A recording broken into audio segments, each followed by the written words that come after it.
സ്നേഹത്തിന്റെ പേരിൽ കണക്ക് പറയുന്ന ഒരുപാട് മനുഷ്യന്മാരെ കണ്ടിട്ടുണ്ട്.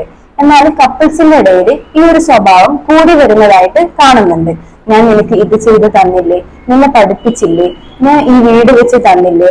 പെട്ടെന്നൊരു സമയം നമുക്ക് ഇഷ്ടപ്പെട്ട ഒരാളിൽ നിന്ന് ഇങ്ങനെയൊക്കെ കേൾക്കുന്ന സമയത്ത് നല്ല രീതിയിലുള്ള ബുദ്ധിമുട്ട് ഉണ്ടാവുന്നുണ്ട്.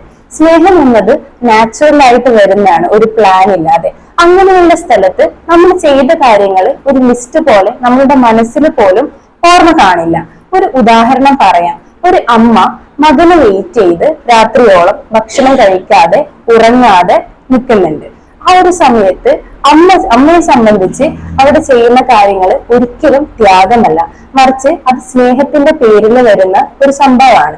അതേപോലെ തന്നെ റിലേഷൻഷിപ്പിന്റെ ഇടയിലും നമ്മളൊരു ഗിവ് ആൻഡ് ടേക്ക് പോലെയാണ്. അതിൽ നമ്മൾ കണക്ക് വെക്കേണ്ട ആവശ്യമില്ല.